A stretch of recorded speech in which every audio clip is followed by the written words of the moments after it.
Because you know what? I owe it to my family. They had to live with me. They had to live with me. Even though my children are not with me all the time. You know, at least when they think of me, they don't think of me as a problem. You know, a problem? Is it a problem because I'm suffering and they don't want me to suffer? That's a problem for them. Or a problem because I'm always angry? And that's a problem. Why? Because my mother is suffering me and they don't want my mother to suffer, so I am a problem to my children. Why? Because I'm always angry and my wife is suffering that and my children and so on. I owe it to my customers. I owe it to the world. I want to become part of the solution, not part of the problem. And then, of course, you know, I want to enjoy myself. My God. I want to enjoy myself. Meaning what? I want to come home. As a matter of fact, I want to recognize home in me. So I owe it to my family, and I owe it to myself. I owe it to my liver. I owe it to my heart. Isn't it? I owe it to the blood vessels that are going in my brain. Look at what happens when the person gets upset. You know, when you become angry, you know, you put a whole lot of stress in the entire system. You know, you're seeing tigers in the entire body reacts to it. And then it's like committing harakiri. You know what I'm talking about, harakiri? It's like going like this. So I always do the, how do you call these things, these blood vessels? Smoke coming out. Yeah, food doesn't make you sick. It is the attitude with which we have in the heart that turns into garbage. You know, I think that, you know, we affect the food that we eat. In other words, enzymes and all that stuff, they're living organisms and they're living in a hell. You know, meaning what? A hell meaning an environment that is like this all the time. They're too busy taking care of those problems, you know, instead of actually assimilating. That's why they say, you know, before you eat, recognize him. You know, bring the mind to a point, and so on and so on. See, I'm bringing this up, you know, just to see the advantage that you can actually include. Because there's so many advantages, but if my mind doesn't pick it up, it's because there's too much, you know, either orange or red. And whose job is it? I can ask God to make my life orange, blue, and a little bit light yellow. God cannot do that. You have free will. You cannot do that. And if you do, we mess it up. Don't I say before? So anyway, that's the point on this thing here. So, so to conclude that performing action is of no use to you when what you want is moksha is not correct. You see, doing karma is useful because without a prepared mind, your pursuit of knowledge will be useless. You become a rakshasa. You know a rakshasa? Yeah, the demon. He said that you become a demon. Okay? Without karma yoga, there is no chance of neutralizing your aggressions. That's why a lot of yogis that are married mess up their lives with wives and everything. They become rakshasas. Because they're trying to do this and they got all these things and they don't want it to be there, but they have to suppress it and they create all kinds of problems. He says, without karma yoga, there is no chance of neutralizing your raga dveshas. You gotta be involved. If you run away from the world, you got a problem. You're not gonna neutralize it. You see, if this neutralization does not take place to a significant degree, there is no chance to gain the knowledge through which all action is given up. So ultimately, all action is given up, and not in fact. In other words, what is given up is what? The sense of doership. That's the knowledge. That's because actually the self doesn't act. Okay. Thus, to take a life of sannyasa without having dealt with your raga dveshas is meaningless. Doesn't mean a thing. I think it's such a great contribution by Swami Dayananda to put it that way. A great contribution. because there's so much misinformation about it. Yeah. So much misinformation. Let's take the next one. I think we have time. Yeah. Okay. Meena, you want to read the next one? Yeah. Knowledge alone negates. In this verse, Krishna said that by not performing action, a person does not gain the end called naisakarmya, the state of actionlessness, which is sarva karma sannyasa. The renunciation of all activities is in the form of knowledge alone, because there is no such thing as giving up all activities without giving up doership.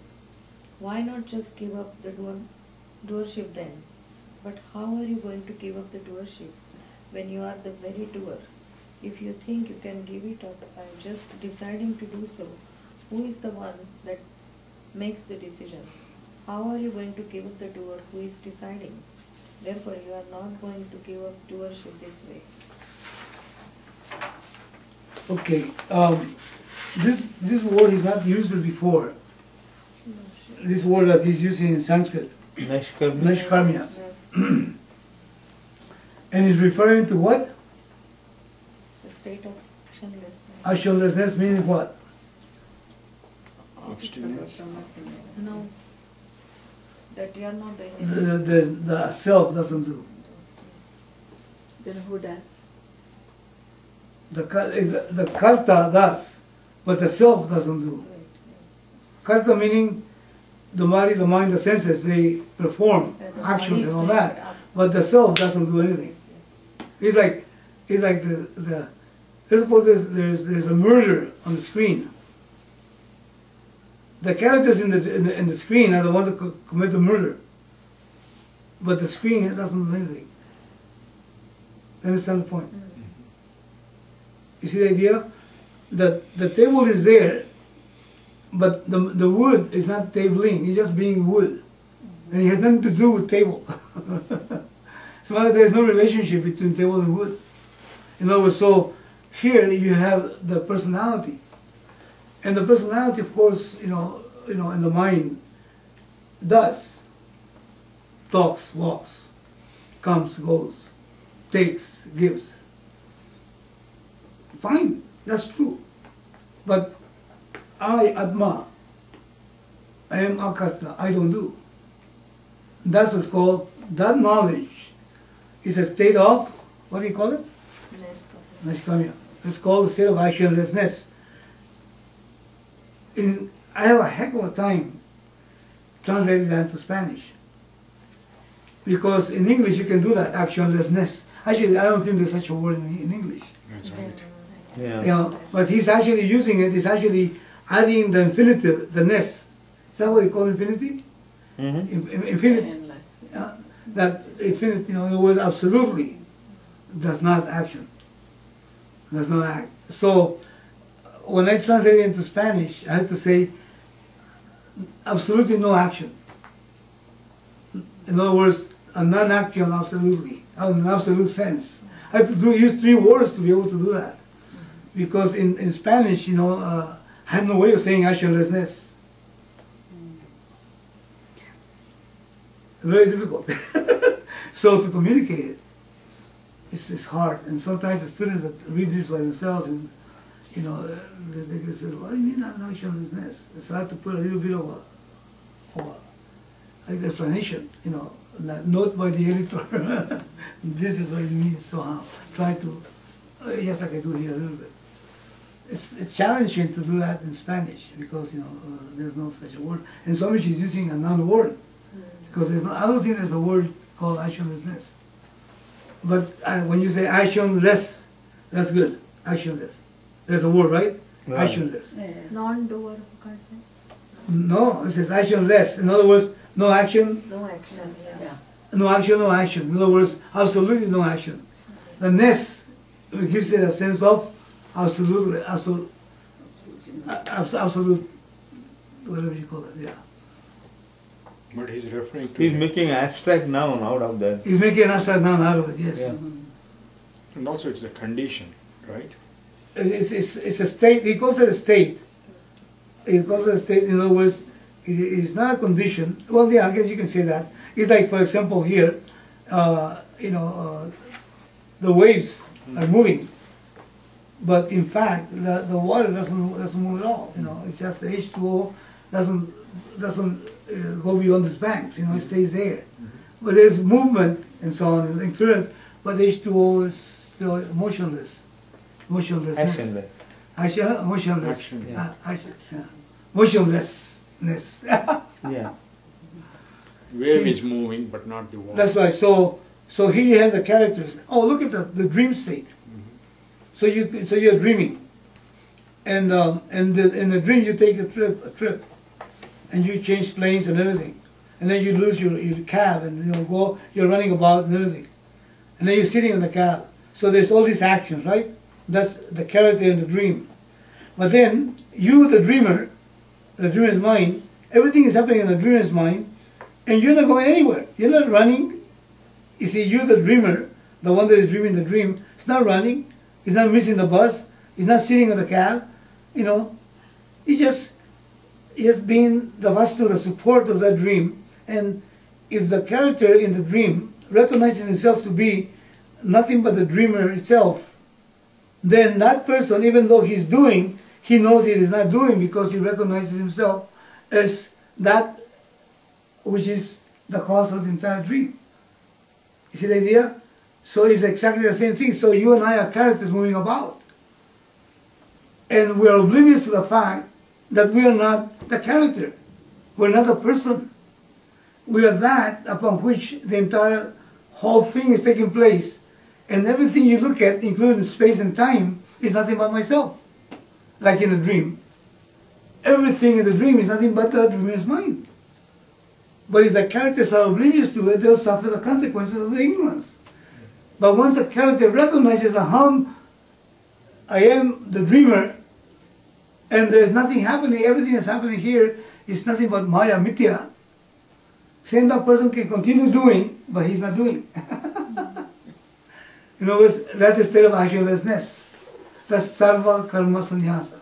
That's perfect and complete renunciation. That's what it is. And the person still functions. Krishna is like that. There's a character running about, driving a chariot, and teaching this fellow, and holding on the horses and all that, and going like this to the arrows and all that stuff, and changing directions and all that. He says, oh, Krishna is moving. Well, yeah, he's moving, but he's not moving. He knows he's not moving. Yeah. Why? Because he's in fully in the knowledge of who he is. Otherwise, he couldn't be teaching Arjuna.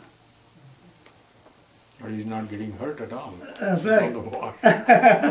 See the idea? So it's beautiful, to know that we're nothing but characters running about, but really there's nothing running about. The self doesn't run about.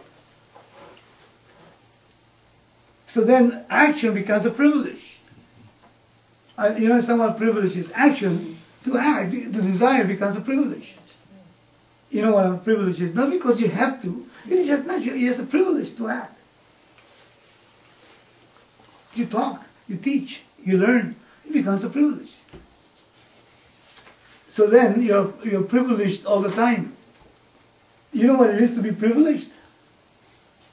You know privilege, okay? The privilege to go anywhere. I was thinking of a friend, a very dear friend. She's an Indian lady, Vijay Sundaram, and I think you heard about her, So we were at the store the other day, and then she was telling me about she spent time with an Indian astronaut, the woman. There was an astronaut. I don't know if you know this. Sunita. Huh? Sunita. Sunita was right. She spent some time with her. She invited her to come, and she spent a lot of time with her. Man, when we went to the Kennedy Space Center, we could only go so, but there was areas in which you couldn't go. Well, with Sunita, she had the privilege to go anywhere she wanted. Privilege means freedom. Understand what I'm talking about? Anywhere, do anything with Sunita.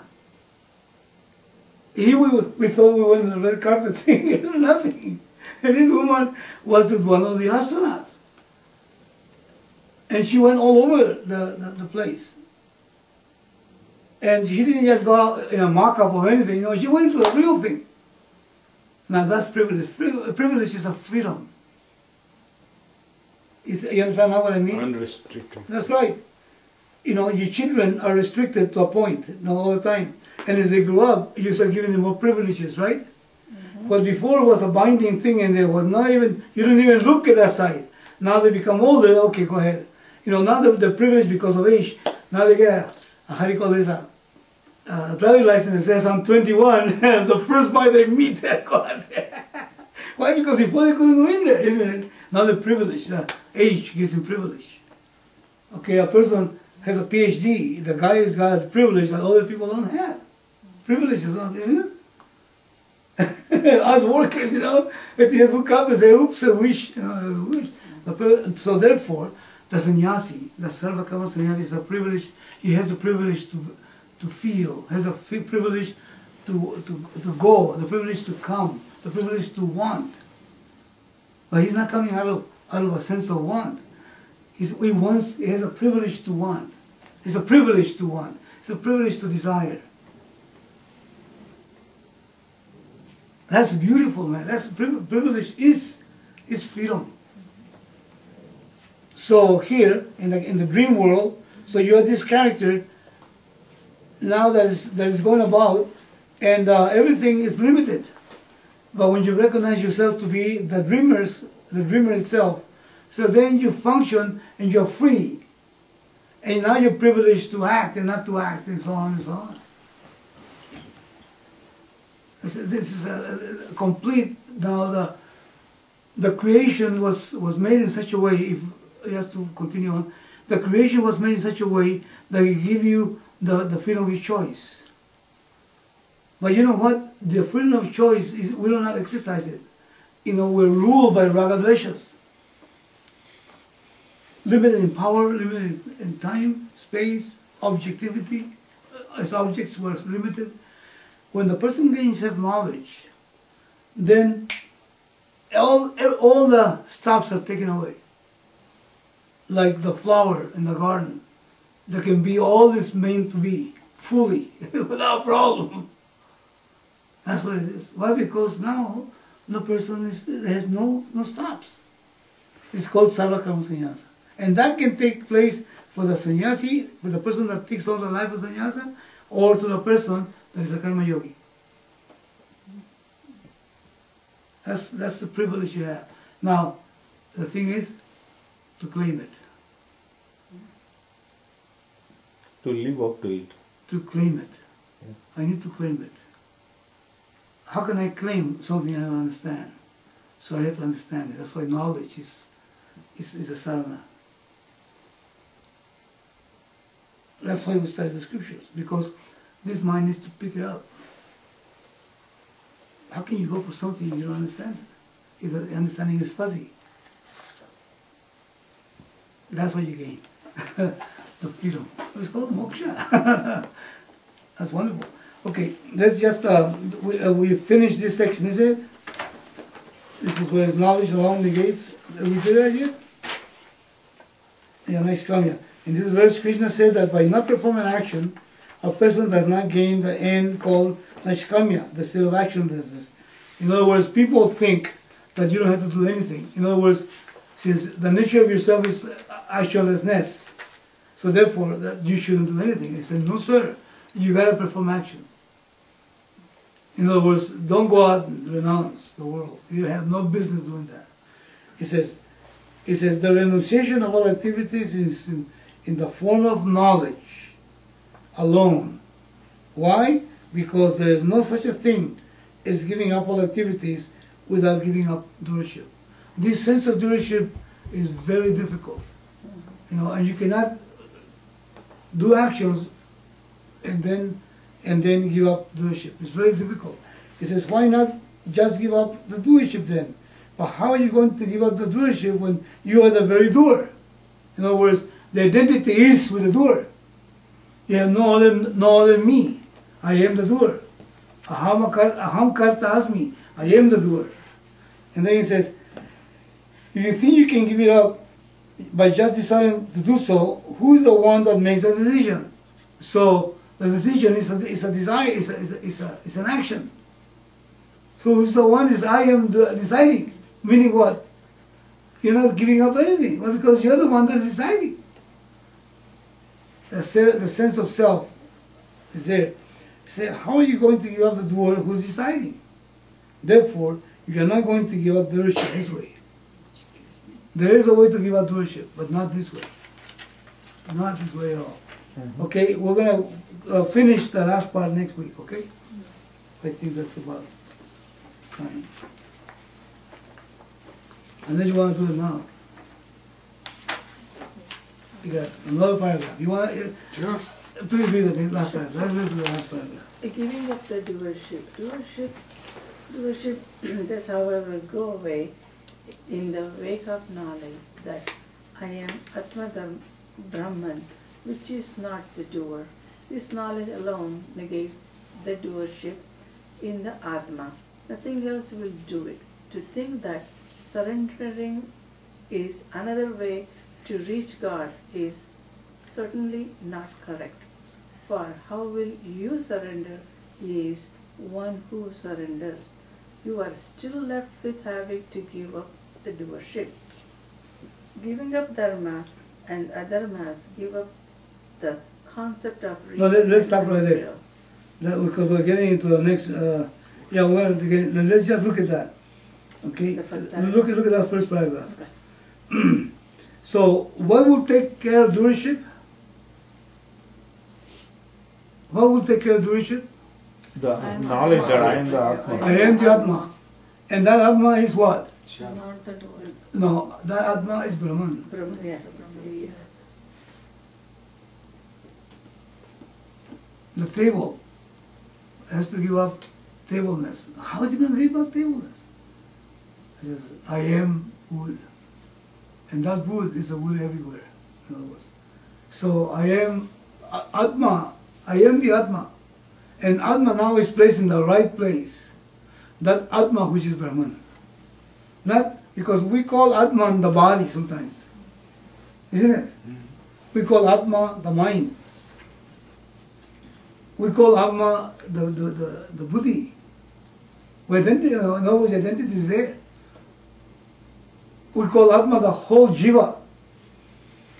Isn't it? We call that Atma. And then there, the doer is there. So now, it says, when it says, on the wake that I am Atma Brahman. You see, Atma Brahman. Atma, comma, Brahman. Mhm. See, I am Atma meaning, from the standpoint of the personality, I am Atma. And from the standpoint of the whole, I am that whole. In other words, I am the whole, which from the standpoint of the person, Jiva is all Atma. The one that says I, which is consciousness. But I am Brahman, which is a whole. And as a matter of fact, I am the whole.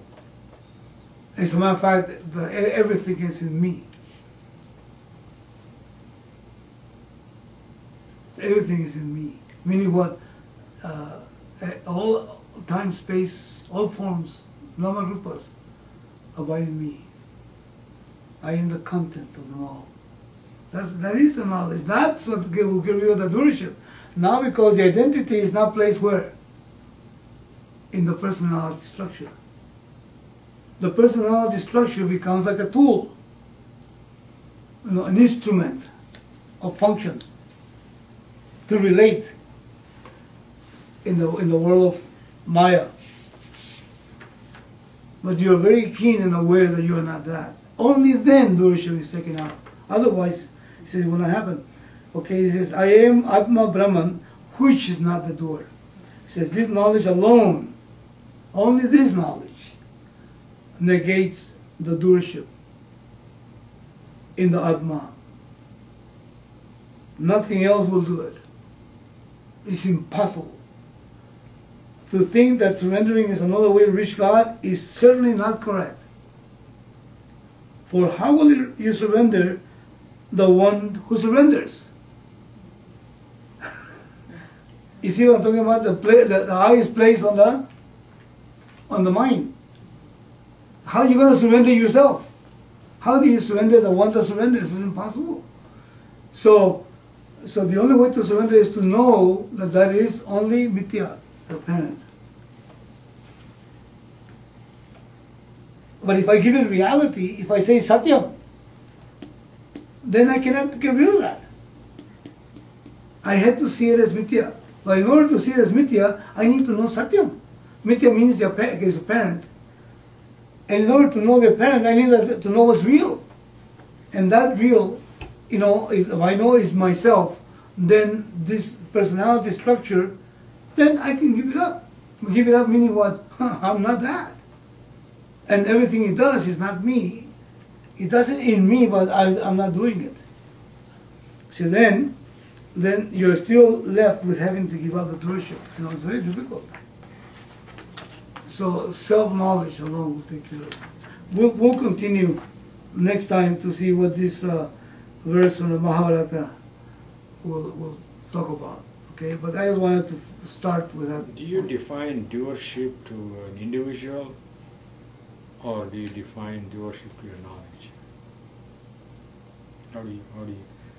Confused. I'm confused with Okay, doers. what are you doing now? Doer is an individual. Now, what are you doing now? Doership I said, what are you doing now? You're talking, right? Right. You're questioning, isn't it? Right. Who's questioning? Hi. There's a doership. Right. Understand that? There's a doership. Okay. A doership means the person that appropriates itself, whatever the body, the mind, or the intellect does, and then says, I do it. Then you take a ownership to that. That's right, you appropriate to yourself. Yeah, I say, I do, I say, I come, I go. That's the doership, which comes as a consequence of identifying with that which does. The body does, the hands do, all the organs of actions do, and the mind, decisions are also actions. Questioning is also an action, isn't it? It's a verb to question. Meditation is also an action. Understand? So, the sense of doership is the belief that the Atma, the Self, does. And that's called kartatvam in Sanskrit. And so the sense I have is then, I am the doer. When in fact, the I, Atma, is Brahman, and it does not do. So you're not giving the ownership to the self. You're owning up to the self, and naturally you negate the not self, which is the doership. You know what I mean? You negate that. It's like the fellow that is in the train again. An example. So here's this guy in the train, and the guy thinks now that the train is moving because the train next to it is going forward. Now, the sense is, okay, here's the sense. The sense is, I'm moving. Okay, and that can make you happy, can make you unhappy. This is what you don't want to go, that'll make you unhappy. If you want to go, fine, we're moving, right? When, through understanding, through Viveka, you say, wait a second, I'm not moving, it is a train. The other train is moving, I'm still standing still. So the sense of doership ends when you realize that you're not moving, that you're not the doer. The self doesn't go anywhere. But right now what we have is a sense. It's a misplaced. It's a sense. Yeah. That's a sense. If that's the right word to say it, that's a sense. And the sense is not necessarily a fact. The sense is otherwise. I'm walking on the street and there's this girl coming by, beautiful girl, and then she looks at me and smiles and closes an eye. And I guess, oh, she wants me. It's a sense, okay? But the thing is, she's got a tick in the eye, and she was looking at somebody behind me. And now my heart swells and all that stuff, And I go out there and pursue her, and I get a big slap in the face, My sense was that she was after me, when in fact, she was just ticking. It was a tick, closing the eye. It's just a sense. It's a delusion. That's another thing. It's a delusion. A delusion meaning, in this case, it's a mistake in error in judgment. I take myself to be the doer. That sense will go away only with self-knowledge. You cannot surrender doership because you have to make a decision. And the decision is an act. Whose decision is? My decision. Oh, there's doership right there. Right? Does that make sense? Okay. It is hard to get this because you feel you are the doer, right? Yeah. You are doing things. Because I mean we put That's everything right. in the